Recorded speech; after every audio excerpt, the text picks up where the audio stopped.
Seja bem-vindo a mais um Que Negócio é Esse podcast. Meu nome é Caio Oliveira e todo episódio novo, um empreendedor diferente para que ele fale sobre suas experiências, seus propósitos, troque uma ideia e fale sobre o seu negócio para que você saiba, afinal, que negócio é esse. Esse podcast, ele está disponível para você por conta da produção do Apostila Pocket. Então, conheça o Apostila Pocket em todas as redes sociais e siga a gente lá.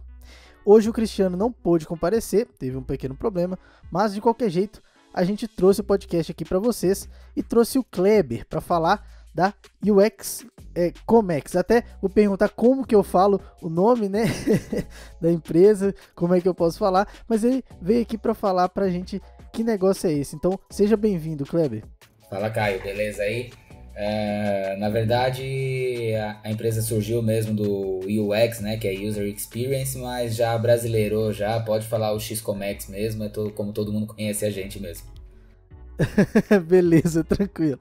Então, só te agradecer, né, por vir participar aqui, né, e queria que você começasse falando um pouco sobre o que é o seu negócio, assim, resumidamente, para o pessoal ter uma noção, entender mais ou menos do que a gente vai bater um papo aqui hoje. Legal. A X-Comex é uma empresa é uma software house focada no comércio exterior, mais especificamente no agente de carga, né? Então, o comércio exterior tem uma série de players aí no mercado. Tem o importador, exportador, tem o despachante aduaneiro, tem o galpão que armazena mercadoria, tem as transportadoras e tem o agente de carga, que é o cara que fica no meio de tudo isso. Então a gente atende basicamente esse cara aí. Certo. E então o seu sistema, você trabalha com um sistema, né, que serve para auxiliar esse agente de carga nesse processo. Isso mesmo. Né? Quando o agente de carga precisa trazer uma carga aqui para o Brasil ou levar uma carga lá para a China, por exemplo, tem uma série de trâmites que precisam ser feitos, uma série de documentações que precisam ser emitidas, questão de fechamento de câmbio, né? Troca de moeda de real para dólar, real para euro, ien, e o nosso sistema controla tudo isso, faz todas essas documentações para os clientes. Bacana. Então, assim, pra gente entender também, porque a gente gosta de falar sobre a empresa, mas também falar um pouco sobre o empreendedor. Então, aqui a gente trouxe você e queria que você contasse um pouco da sua trajetória antes de abrir essa empresa, né, abrir esse negócio, falasse um pouco do seu background aí, da sua carreira e da sua vida em geral. Vamos lá, tenho 33 anos. Comecei a trabalhar com programação de sistema desde os 17 anos, na verdade, né? Faz 15, 16 anos aí que eu já estou nessa área.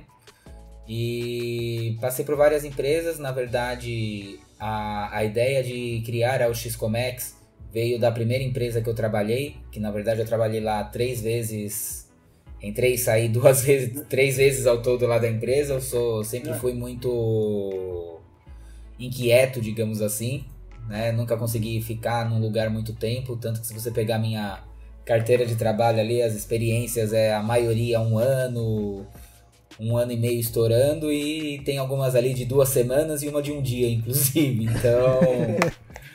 então bem inquieto, assim, né? Bem inquieto. E na verdade a X-Comex são 3 sócios, né? E esses 3 sócios trabalharam nessa mesma empresa. Um sócio eu já conhecia antes de entrar nessa empresa, inclusive fui eu que coloquei ele lá. E o outro sócio eu conheci dentro dessa empresa mesmo. E até mesmo por uma questão de ver como a empresa trabalhava, tratava os clientes, né? A gente acabou vendo essa necessidade no mercado de ter uma empresa que cuidasse do agente de carga com mais carinho, e foi aí que a UX entrou, né? Mas voltando agora para o meu background. Comecei com software lá atrás, sempre trabalhei com software, já trabalhei como líder de projetos também.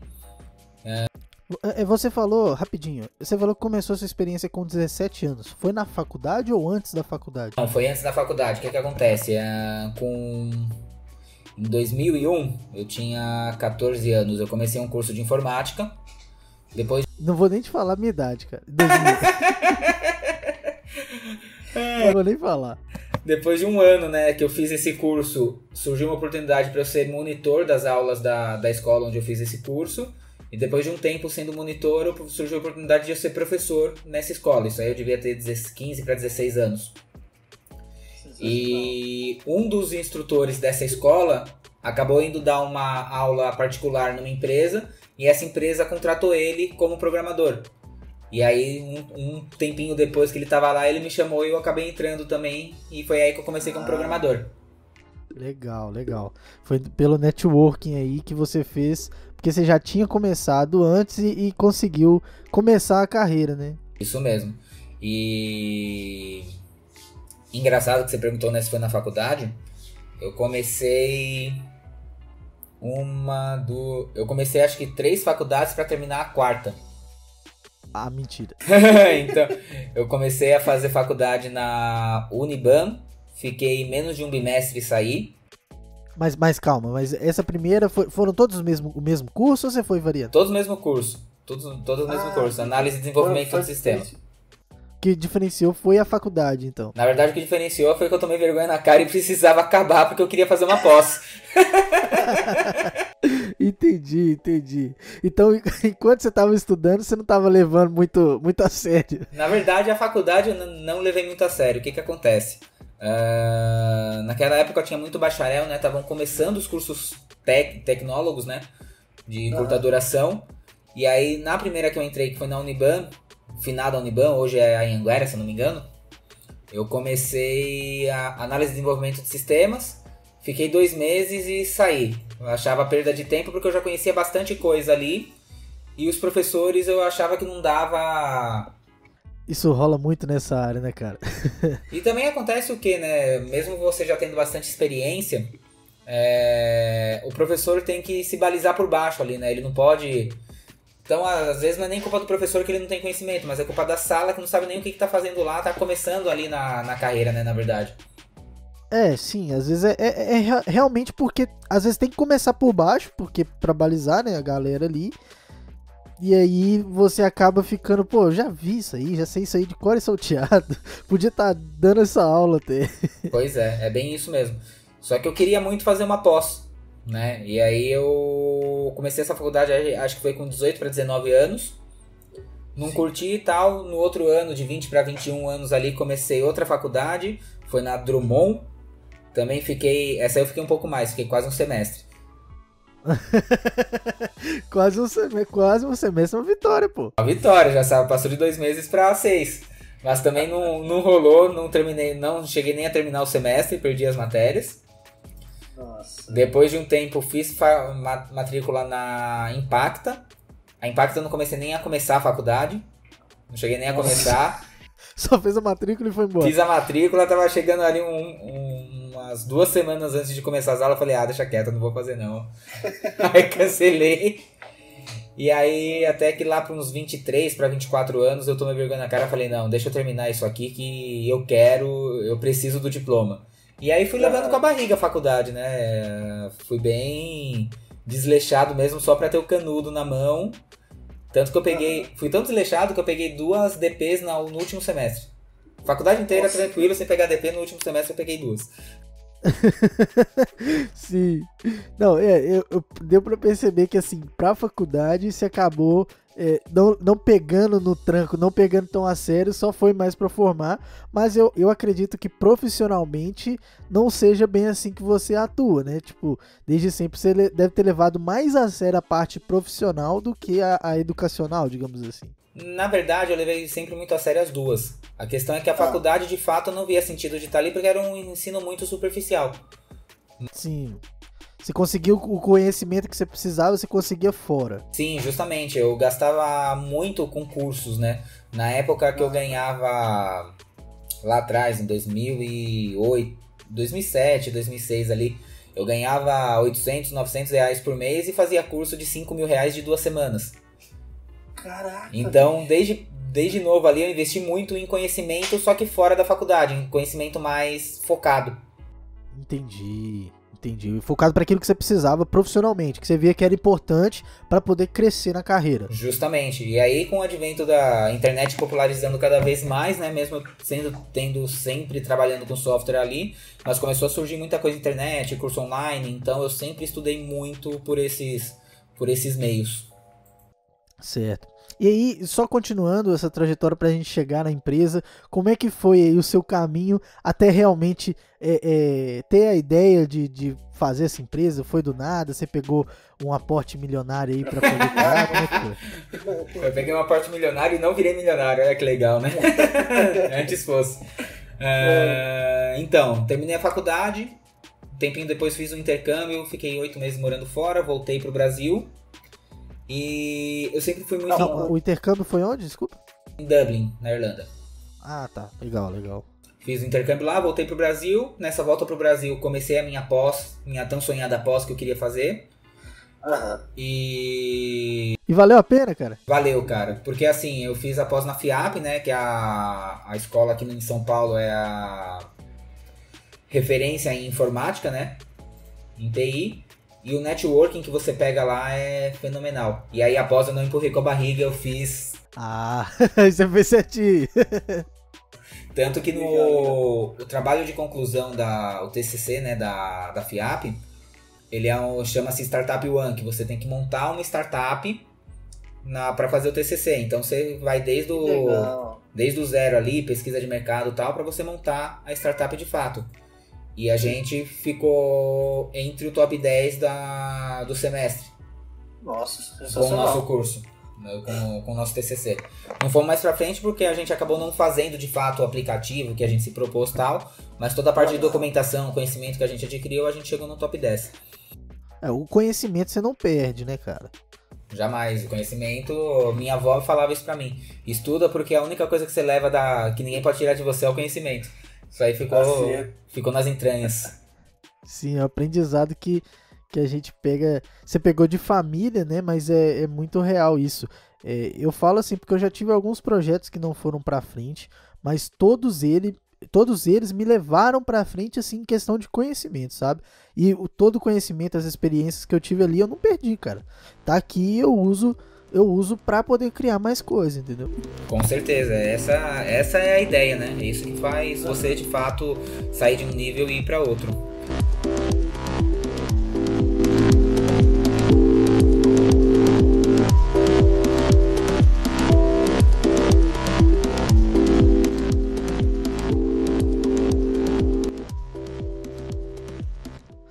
Exatamente. E aí, mas não foi esse negócio aí. Vocês não criaram a startup, né, que virou a empresa que você tem hoje. Então, vamos continuando para chegar lá. Eu sempre fui muito inquieto, né? Então eu sempre tive muitas ideias para fazer um negócio. Às vezes tinha um sócio que acabava não colaborando tanto assim pra gente fazer, ficava mais na parte de ideias, mais cobrando ali. E aí não ia pra frente. Tinha muitas ideias que eu ia fazendo e acabava não conseguindo levar adiante porque acabava o fôlego aí. Eu ficava de saco cheio de ver aquela tela sempre e desistia de fazer a ideia. Até que em janeiro de 2017 eu encontrei com um dos meus sócios, né? A gente bateu um papo e ele falou: eu fui demitido lá da empresa, né? Que a gente é concorrente hoje, e tô a fim de montar um sistema pra gente e tal. Vamos tocar isso? Eu falei: pô, cara, vamos tocar isso então. E foi o louco que abraçou a ideia junto comigo, falou: vamos nessa, e fomos. E aí um pouco mais pra frente, o meu outro sócio acabou pedindo demissão dessa empresa e a gente acabou convencendo ele a entrar na empresa. E aí ficamos nós 13 e estamos aí até hoje. Sim, legal. Então começou mesmo em 2017, né? Isso mesmo. Então começou em 2017, porque o primeiro tinha sido demitido, ele te chamou. E aí vocês trocaram uma ideia, e aí você já é meio louco da cabeça, meio inquieto, o cara é louco também, juntou dois loucos e aí como é que foi pra esse terceiro sócio entrar mesmo? Então, esse terceiro sócio, lá, a gente começou em fevereiro de 2017, foi quando a gente deu o pontapé inicial mesmo no sistema, né? Em julho, esse amigo nosso pediu demissão da empresa, foi estudar algumas coisas ali que era do interesse dele. Aí ali para agosto, mais ou menos, setembro, a gente começou a trocar uma ideia com ele, para ele vir fazer parte do projeto com a gente. E aí ele veio tocar junto com a gente. Pô, legal. E aí vocês começaram, tinha muito capital investido? Como é que foi esse começo aí? Foi fácil? Foi bem fácil, cara. Tinha muito capital investido. Tranquilo, né? Tranquilão. Cada sócio pegou R$ 1.700 da conta pessoal. Dinheirão, pô, 5.100 ao todo aí, colocamos na empresa. E esse dinheiro foi para custear os custos iniciais ali da empresa, né? Abertura da empresa, pagar contador mensal, pagar escritório virtual, que a gente tem que ter um endereço para colocar a empresa, né? Então a gente colocou no escritório virtual, mas e dinheiro mesmo na empresa a gente não investiu basicamente um centavo. Sim. Foi só esse investimento inicial para formar a empresa. Formar a empresa, justamente. Falar que cada um tem 33,333333% ali da empresa. Pagar as coisas iniciais ali sem a gente precisar mexer no bolso, mas o dinheiro mesmo que a gente tinha era para cada um se manter, né? A empresa em si nunca teve um centavo de investimento externo. Sim, legal. E aí, mas assim, a gente falou que quando que a empresa foi criada, qual que foi essa trajetória, mas eu acho que faltou a gente falar assim o porquê, o porquê de criar um negócio voltado para um nicho tão específico, né? Você já tinha essa empresa que você tinha trabalhado, né? Essa primeira empresa tinha a ver com esse negócio. Por que vocês viram? O que vocês enxergaram de possível solução, né, que vocês poderiam atender no mercado? Certo. Na verdade, ali, se você pegar software, vários segmentos de software, os softwares acabam sendo muito comoditizados, né? Sim. E se você pegar os players no mercado ali, você vê que todo sistema você vai colocar A mais B vai sair C, só que cada um deles de uma forma diferente, mas no final todos fazem a mesma coisa. Um azulzinho, outro vermelho, o outro brilha, pisca na tela, mas é tudo a mesma coisa. No final das contas, o cliente não quer saber se o sistema... O cliente quer saber que ele vai colocar lá 1 mais 1 vai sair 2, mas ele não está interessado como você, muito interessado, né? Alguns sim, mas a grande maioria não quer saber como você vai entregar isso para ele. E só que tinha uma reclamação muito latente nesse meio, porque como é um nicho bem segmentado, né, bem pequeno, não tem muitos sistemas para essa área, né, para agente de carga especificamente. E as poucas empresas que tem, além de serem sistemas arcaicos que não evoluíram em tecnologia, fica muito difícil para você dar manutenção ao longo do tempo, perde-se muito tempo nisso. Isso sim o cliente se preocupa, né? Isso sim o cliente se preocupa, né? E aí as empresas acabam tratando muito mal o cliente. Qualquer coisa que o cliente quer fazer, as empresas cobram um absurdo do cliente, não dão um suporte num tempo adequado. Então a gente decidiu fazer um sistema que, na verdade, o nosso diferencial seria tratar bem o cliente. E por incrível que pareça, isso deu muito certo e tá dando, né? A gente tá conseguindo crescer justamente com essa base. Sim, isso é muito legal, porque é algo que às vezes parece simples, né? Tratar bem o cliente é o mínimo necessário, mas vocês acabaram enxergando a falta disso, né, no mercado para poder criar um negócio, né? Sim, justamente. E muito cliente reclama disso. Muito cliente mesmo, né? Dos 2 maiores players do mercado, os clientes não aguentam mais olhar para eles, basicamente. Entendi, eles já viam...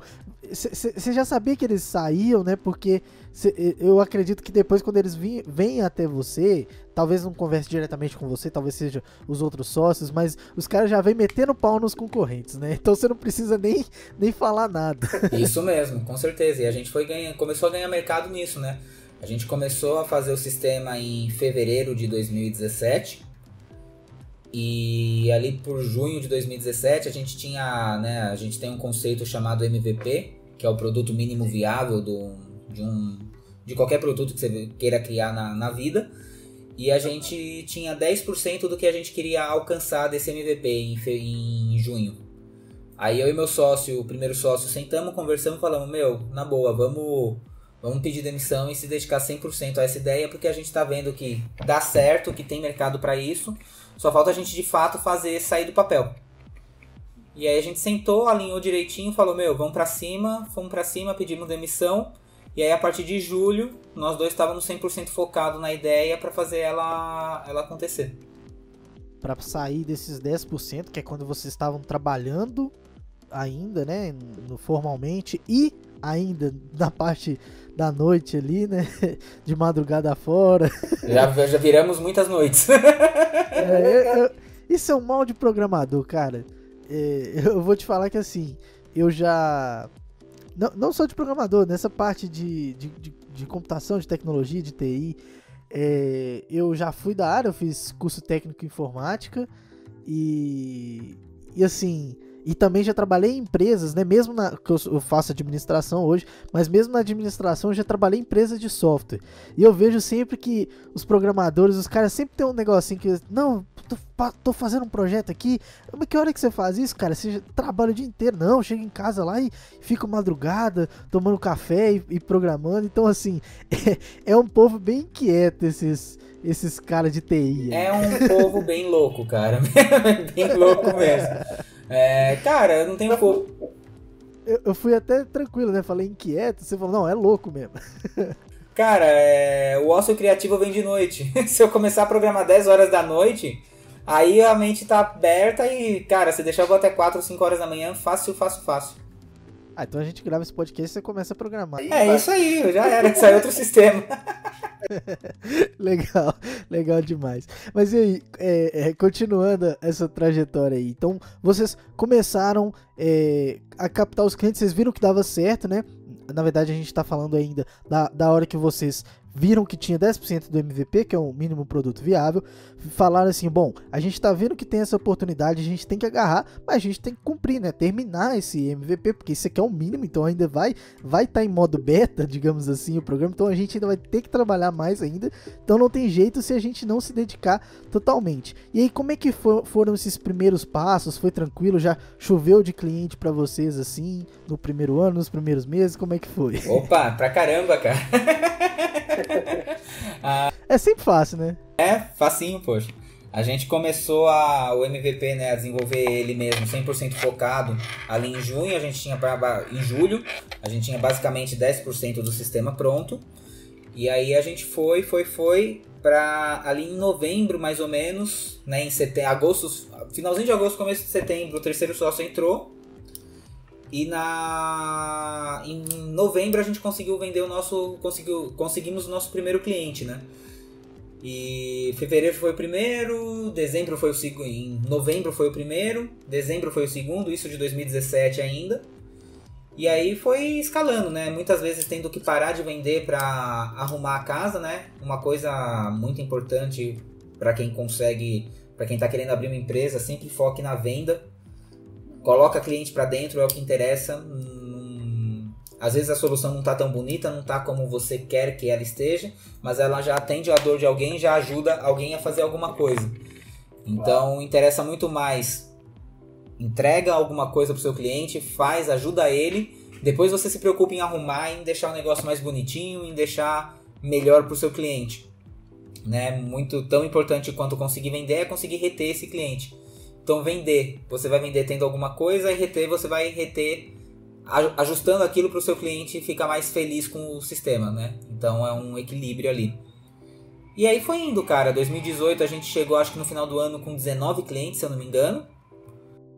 Nossa, então cresceu bastante, assim. Não foi do nada, não foi sorte, mas depois de um tempo cresceu bastante. Sim, e aí 2019 a gente fechou com quase 50, se eu não me engano.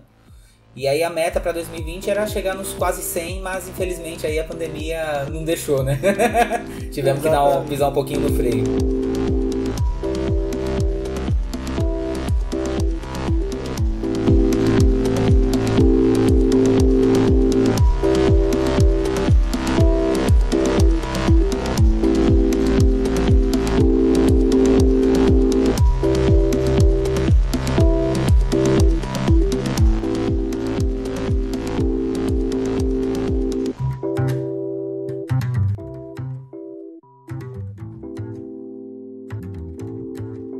Teve esse pequeno detalhe da pandemia, né? Não, mas isso é bem legal, a gente consegue ver que ela foi crescendo bastante. E é algo interessante pra gente falar também, né?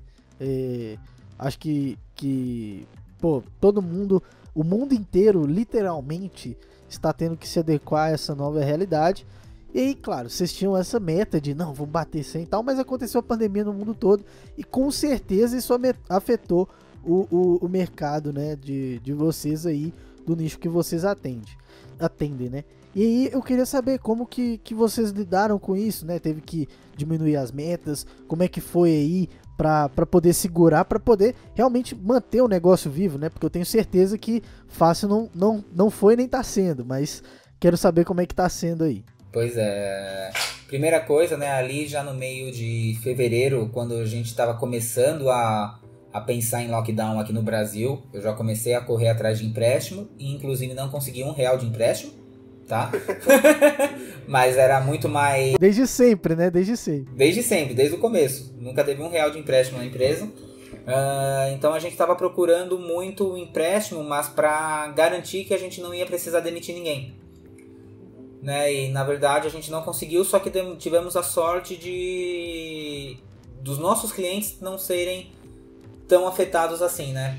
Por mais que muitos deles trabalham com a China, trazem mercadoria da China, levam a mercadoria para a China, e lá parou bem antes do que aqui, né? Então os meus clientes já começaram ali em janeiro, fevereiro, já começaram a sentir alguma coisa. E agora aqui em março, abril, maio, junho, né? Já está começando a subir de novo o volume, né, de trabalho deles. Então, na verdade, para mim os efeitos começaram um pouquinho antes de fato acontecer a pandemia aqui no Brasil e começaram a passar um pouquinho antes também, né? Um pouquinho antes não, né? Que a gente ainda não saiu da pandemia, mas a gente já paramos de sentir tanto efeito um pouquinho antes, né? Então a gente já negociou, assim, logo de começo tentamos empréstimo, não conseguimos. Já fomos atrás de negociar aluguel da nossa sala comercial com locatário. Fomos atrás também conversamos com todo mundo, falamos, gente, não sabemos como vai ser, a gente tem aqui dinheiro guardado em caixa para 1 mês de operação. Então mês que vem a gente volta a conversar com vocês no começo do mês para ver se vai precisar demitir, se não vai. Sempre jogando muito aberto com todo mundo. E a gente já fez um planejamento, né, de ver o quanto que a gente conseguiria perder de faturamento, mas ainda assim conseguir manter a empresa atendendo todo mundo e com todos os colaboradores. Então a gente riscou lá que a gente teria até 30% de perda de receita. E felizmente os nossos clientes alguns só pediram desconto, a grande maioria não pediu. Então a gente conseguiu perder um pouco, na casa aí de um pouco menos de 20% de receita. Então a gente conseguiu passar por isso aí e não sermos tão afetados assim. Não, isso é interessante porque vocês fizeram, né, verificaram, né, viram a situação e agiram rápido para pensar assim, bom, vamos aqui arrumar a casa, ver o que a gente precisa de fato para manter a empresa, não demitiram os funcionários, o que é claro, se não tivesse condições, é claro que não teria o que fazer, né? Mas assim, vocês buscaram soluções para poder resolver isso e acabaram conseguindo manter o negócio, manter a sustentabilidade do negócio e para poder continuar, né? Sim, justamente. Eu sempre tive muito na cabeça de tentar fazer as coisas sempre, mas me antecipar aos problemas, né? Então, quando já começou a surgir pandemia aqui, pandemia ali, quando começou a virem os primeiros casos aqui para o Brasil, eu já corri para tentar buscar empréstimo porque eu já achava que lá na frente ia faltar dinheiro. Não consegui dinheiro sem faltar dinheiro e também não consegui agora que tem um monte de medida do governo dando dinheiro, teoricamente emprestando dinheiro pra galera, né? Eu conheço até alguns empreendedores, donos de restaurante que conseguiram esse empréstimo do governo para folha de pagamento e tudo mais, mas eu mesmo não consegui. Ainda bem que não precisei, mas... Sim, que bom, né? Porque assim, a gente sabe a dificuldade que é pra gente conseguir essas coisas, então foi bom que você não precisou, porque você não iria conseguir se tivesse precisando. Mas eu acho que tem essa percepção de antever, né, as coisas e já se precaver. E eu acho que isso tem muito a ver também com agilidade, com gestão ágil, com tudo isso. E que eu tô vendo que assim, a sua empresa acabou se adaptando rapidamente à situação, né? E eu queria saber se, por ter um background de desenvolvimento, os sócios eles são dessa área de TI. Eu falo desenvolvimento, mas às vezes tem infraestrutura, tem outras coisas e tal. Mas assim, se tem alguma relação se vocês trabalham com gestão ágil, se tem alguma relação com esse tipo de trabalho? Na verdade, a questão de gestão da empresa é uma coisa engraçada, porque todo mundo acha que tem que mover montanhas para fazer a gestão de uma empresa, né? E na verdade eu não faço nada mais do que contas de mais e de menos, né? A gente tem um faturamento mensal ali, eu jogo isso até o final do ano, vejo mais ou menos quanto vai dando de caixa ali para mim. Ao longo dos meses eu vou atualizando esse valor para o que está real ali naquela época, se entrou algum cliente novo, se saiu algum cliente. E vou vendo quanto que dá a projeção lá na frente e vou vendo se dá para contratar mais gente, se não dá para contratar mais gente. Vou fazendo um caixa justamente para a empresa passar por esses momentos de crises que não dá nem para pensar o que iria acontecer, né? E questão dos sócios, na verdade, todos têm background técnico, mas ali no dia a dia da empresa a gente acabou dividindo meio que as tarefas, né, para cada um fazer uma coisa diferente. É legal quando você tiver uma empresa, tiver sócios, que os sócios, na verdade, se complementem e não fazem todos a mesma coisa. Todo mundo pensando a mesma coisa, não tem diversificação. Justamente. Então, assim, eu sou muito mais técnico do que meus outros dois sócios. Então, parte de arquitetura de sistema, né? A minha pós, inclusive, é arquitetura de soluções que eu fiz na FIAP. Né? Então, toda essa parte de desenhar a solução, ver como ela vai funcionar, o que não vai funcionar, o que a gente precisa ter de servidor, o que não precisa, sou eu que cuido.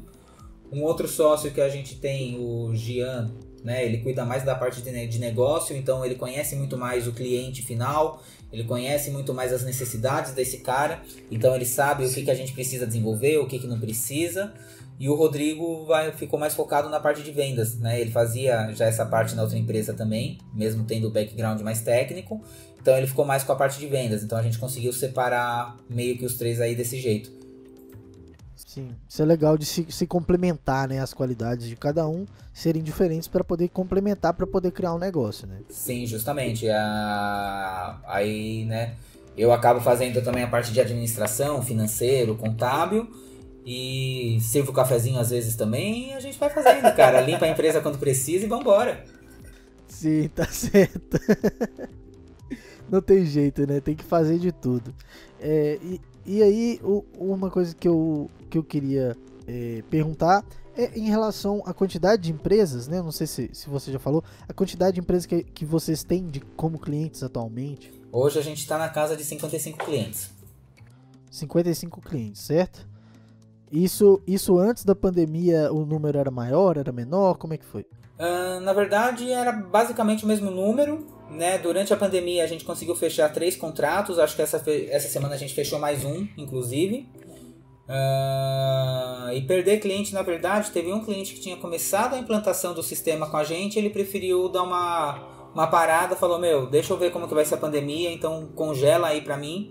Ele já tem um sistema rodando lá pra ele, então pra ele não era prioridade colocar um outro agora, era manter a empresa dele de pé, né? Sim. Então, basicamente, esse foi o único cliente que cancelou, digamos assim, né? Ele parou as operações ali com a gente, mas de resto a gente acabou não perdendo ninguém. Só um ou outro pediu desconto mesmo e conseguimos tocar assim.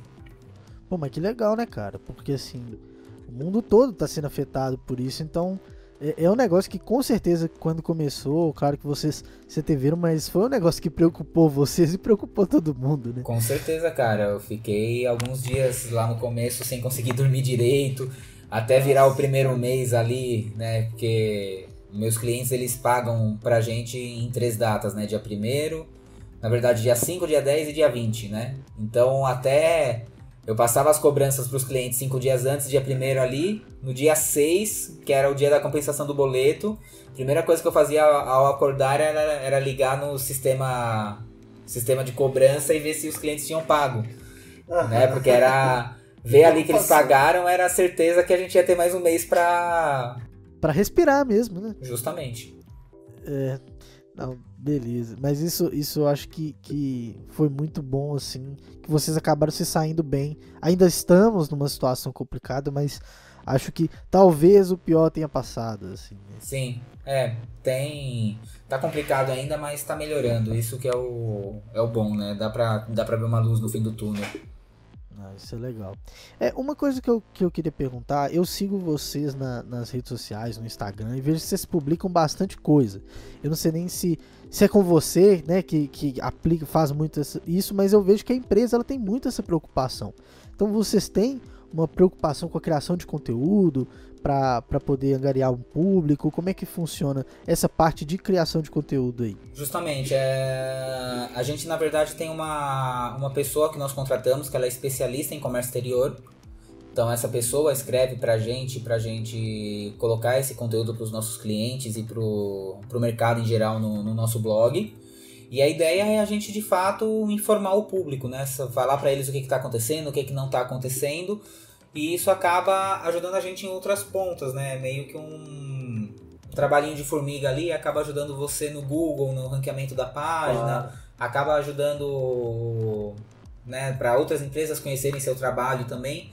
Então tem o nosso trabalho de querer informar o público também e tem essa contrapartida de conseguir trazer mais tráfego para o nosso site e das pessoas conhecerem mais o nome UX Comex também. Sim, isso é legal. E aí vocês têm, claro, a gente está numa situação complicada, a gente ainda não passou, mas pela previsão que vocês tinham antes da pandemia, eu acredito que vocês ainda têm né, pretensão de expandir esse negócio, crescer a quantidade de empresas, né? Sim, com certeza. A preocupação durante a pandemia foi muito manter os clientes que nós tínhamos e coisa que, ok, conseguimos, mas o nosso foco é sempre crescer, né? Então, basicamente a gente passamos a meta desse ano para o ano que vem. Então a ideia é fechar o ano que vem com 100 clientes, que era a meta para esse ano, e continuar crescendo. Estamos sempre vendo o que tem de novo no mercado, qualquer coisa que muda de legislação a gente já faz e é um trabalho que nunca acaba, né? Software, você nunca tem putz, terminei de desenvolver esse sistema, não. Né? Tá sempre em modo beta. O mercado tá sempre mudando, tá sempre precisando de coisas novas e a gente, como especialista nessa área, a gente tem que estar provendo isso para os nossos clientes. Sim, com certeza. E, cara, eu vejo isso muito, às vezes, o cliente às vezes pode ficar até com a preocupação de ter um sistema totalmente pronto, por mais que você mostre pro cara a quantidade de coisa que ele faz às vezes muito mais do que ele precisa, mas o que eu gosto de pensar assim é que normalmente os sistemas, hoje em dia os sistemas estão sempre em modo beta, eles nunca estão 100% prontos. É só você olhar o Instagram, o WhatsApp, eles estão sempre tendo atualizações e estão sempre buscando melhorar. E eu vejo isso também nos sistemas que a gente faz para as empresas, né? Acaba tendo sempre uma melhoria para fazer, alguma coisa para poder melhorar, né? Sim, justamente, né? Que nem a gente atende 55 clientes que fazem a mesma coisa, mas todos fazem de uma forma um pouquinho diferente um do outro. Então um vai passar um relatório para um cliente dele, ele quer passar de um jeito, um quer fazer um cálculo diferente para pagar a comissão do vendedor dele, o outro quer que o cliente dele tenha acesso a uma informação que o outro não quer passar para o cliente dele. Então cada um atende de uma forma, cada um quer encantar diferentemente o seu cliente, né? E a gente, como provedor de solução, tem que conseguir passar isso para eles e deixar da melhor forma para eles atenderem o cliente deles. Claro, um desafio, mas é legal que você consegue ajudar os clientes e sempre adaptando, né, as situações. Sim, isso mesmo. Cara, então, queria te agradecer pela nossa conversa aqui. Acho que rendeu bastante, foi muito bom. Pelo menos eu vejo que tem muito conteúdo aqui. A gente falou sobre analisar oportunidades de mercado, né, oportunidades de negócio, que foi o que vocês fizeram sendo inquietos com o problema que vocês viram quando atuaram dentro das empresas desse nicho, a questão de criar um MVP, um produto mínimo viável para poder começar a trabalhar, mesmo quando você já tinha um emprego, para poder definir realmente que iam sair ali para poder criar um negócio. E eu acho que até a mesma questão da valorização do cliente, que é algo que deveria ser, na minha visão, obrigatório para qualquer empresa. Muitas empresas não faziam, e esse foi o diferencial de vocês, além, é claro, de fazer sempre o produto, né, que vocês querem inovar, não é um produto arcaico. Então eu acho que dá para pegar muito do que a gente aprendeu aqui, não só para o nicho de vocês, mas para vários nichos diferentes quando a gente fala de negócio, né? Com certeza, dá sim.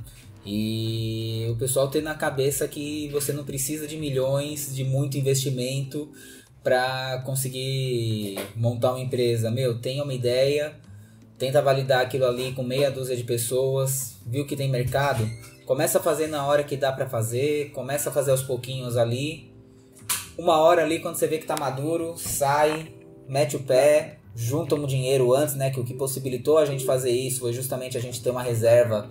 Um dos sócios tem uma esposa que a gente brinca que ela tem 2 empregos, então ele não precisava... É o Júlio versão feminina. Então ele não... Sacanagem. Né?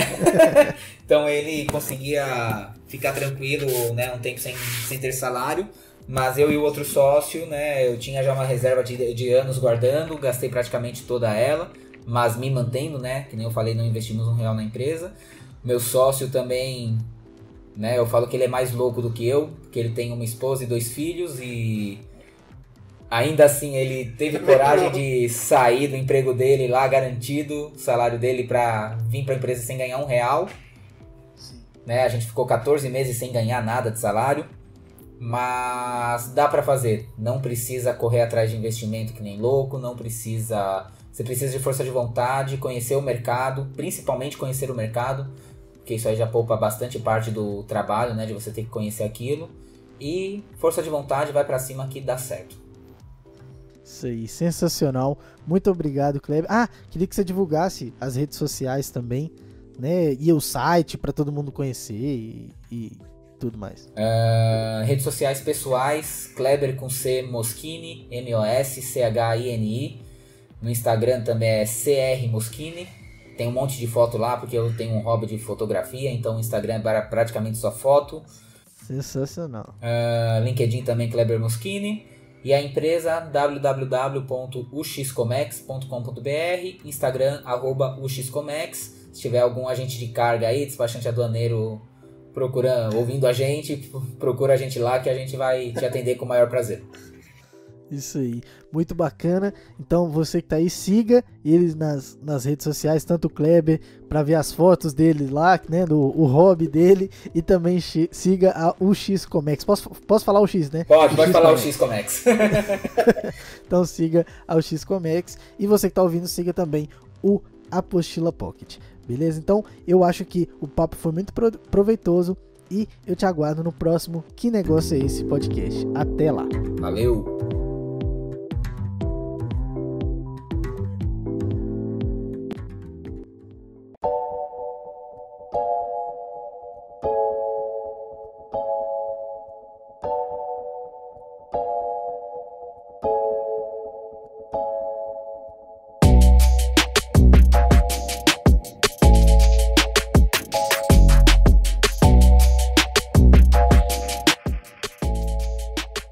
Edição Leonardo Lana, uma produção Apostila Pocket.